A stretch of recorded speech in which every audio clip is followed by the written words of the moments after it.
সারাটা দিন যাবত গরুটা খোঁজাছি, আমার শখের গরুটা গেল কই, এখনো পাইতাছি না।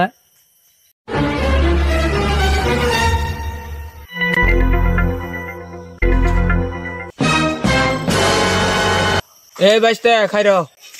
কি হয়েছে চাচা? সারাটা দিন ধরে আমার বাসুর গরুটা খোঁজাছি, এখনো পাইতাছি না। তুমি কি দেখছ? না চাচা, আপনার গরু তো দেই নাই। ঠিক আছে বাইস্তে, তাহলে তুমি যাও। শালার গরুটা কই গেল, বাসুর গরুটা? হ্যাঁ, এখন ধরে খুঁজতাছি, নেই মানুষ আটকাই থইল, কোনো খুঁজবো আমি। এই শরীফ, খাইর খাইর। কি হয়েছে দাদা? কি গাও? সারাটা দিন ধরে আমি বাসুরটা খুঁজতাছি, বাসুরটা আর পাইতাছি না। তুই কি দেখছ? হ দাদা, তোমার গরু দেখে এলাম। মাদ্রাসার বাড়িতে যখন গাইতাছি, দেখি মাদ্রাসা গোয়াল করে বান্ধা তোমার গরু। আচ্ছা না তুই সারা, তুই তাহলে যা, আমি মাদর বাড়ি থেকে গেতাছি। হ্যাঁ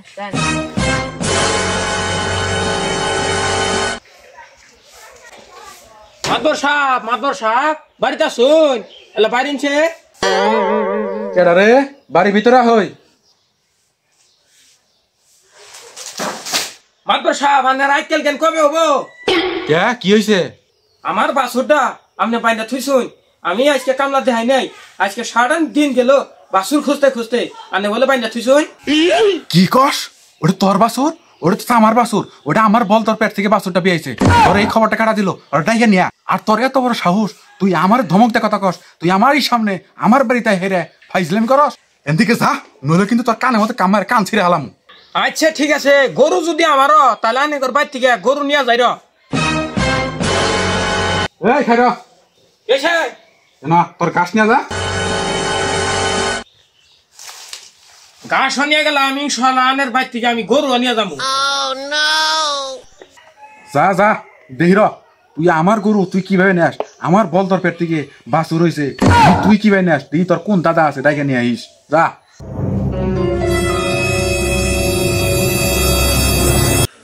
শালার মাদর সাহেব, তুই আমার গরুটা নিয়ে গেলি গে, আমি অসহায় মানুষ, কামলা দেখাই। তুই আমার গরুটা নিয়ে গেলি গে, কামটা ভালো করলি না রে। ধর এটা হিসাব জানাবো পরকালে।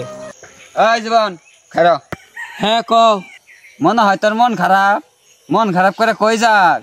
আরে পণ্ডিত দাদা, আর কয়ে না, আমার বাছুরটা মাদবরে বাইতে গেছে, মাদবরে আটকাই দিছে। আমি গিয়ে যাই হেরা কইছি যে মাদবর সাহেব আমার গরুটা আটকাই দিছুন। কয় না, এটা তোর গরু কিভাবে এলো? আমার বলদের পেট থেকে বিয়েছে। এই বাছুর বলে ওর বলদের পেট থেকে বিয়েছে। কস কি? বলদের পেট থেকে বাছুর হয়েছে? চিন্তা করিস না, কালকে সকাল 10টার বাজে মাতবরের বা 40 ডাকবি, কিভাবে কইরা বাছুর না নাকি আমি নিয়ে দিমু। ঠিক আছে পণ্ডিত দাদা, আমি কালকে সকালে 10টা বাজে মাতবরের বাড়িতে 40 ডাকমু, আনে থাইকেন। চিন্তা করিস না নাতি, তুই বাইতে যা, কালকে সকাল 10টা বাজে কিভাবে কইরা গরু না নাকি মাতবরের কাছ থেকে নেই রে। ঠিক আছে, তাহলে আমি এখন যাই।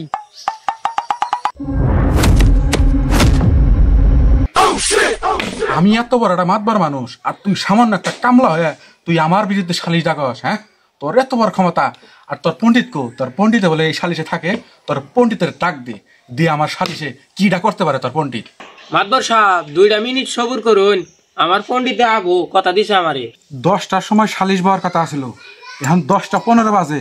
তোর পণ্ডিত কো? তোর পণ্ডিত তো এখন আসলো না।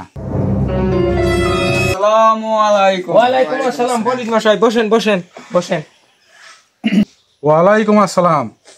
তাহলে মাতবর মশাই, আজকে সালিশি আলোচনা শুরু করা যাক। রাখেন আপনার সালিশি আলোচনা। 10টার সময় সালিশ হওয়ার কথা ছিল, এখন 10টা 20 বাজে। আপনি এতক্ষণ কি করলেন? এটা আপনার আসার সময় হইলো? মাতবর সাহেব, 10টার সময় ঘুমা থেকে উঠছি, একটা মেচের কাঠি দিয়া পুলকি বিল হুগাইছি, হুগাইয়া ওখান থেকে একটা টাকি মাছ মারছি, মাইরে তাল গাছের আগায় ভাত বহাইছি। সেই টাকি মাছটা তাল গাছের আগায় ভাইজে খাইয়া এই যে 10টা 20 আইছি সালিশ করবার নিকে। হ্যাঁ, ফাইজলামি করেন? এক কাঠিতে আপনি পুলকি বিল শুকাইছেন, ওন থেকে একটা টাকি মাছ ধরছেন, টাকি মাছ ধরে তাল গাছের উপরে আপনি ভাত চড়াইছেন, তারপরে টাকি মাছ ভাইজে তারপর খাইয়া হাইরে তারপরে সালিশ আইলেন। তাল গাছের উপরে ভাত হয় কেমনে? হ্যাঁ, ফাইজলামি করেন? এই যে মাতবর সাহেব আপনি লাইনে আইছেন। কিসের লাইনে আইছি?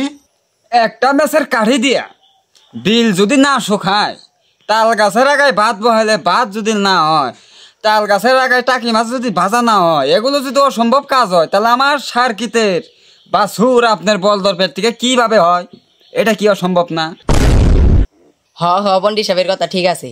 কিন্তু পণ্ডিত সাহেব, আমি একটা কথা কবার চাই। কি কথা মাতবর সাহেব বলেন? আমনের বিচার আমি সবটাই মানি, কিন্তু তাল গাছ আমার। হ্যাঁ মাতবর সাহেব, আপনার এই তাল গাছ আমার সার্কিটের থাকবো শিবে। পাড়ার মানুষের সাবরা চিবি দিয়ে আজকে আপনি এলাকার মাতবর। সুতরাং গরিব মানুষের হক মাইরা আপনি বড় লোক হতে পারবেন না, আর ওই বড় লোকই আপনার থাকবো না। আমার সার্কিটের গরু আমার সার্কিটে নিয়ে যাকে আপনার বলতো আপনারই থাক। আমার বিচার আজকে এটাই। পণ্ডিত সাহেব, আজকে আমার চোখ খুলে দিয়েছেন আপনি। আপনি সঠিক বিচারটা আপনি করছেন। এই জীবন, আমার গোয়াল ঘরে তোর গরু বান্ধা আছে, যা নিয়ে যা তোর বাড়ি। আর যদি তোর আজকের প্রতি যদি কোনো সমস্যা, ওটা আমি দেখবো। অতি লোভে তাঁতি নষ্ট, 1 গ্রামে 3 ঘর, তার নাম হইল কাঞ্চননগর।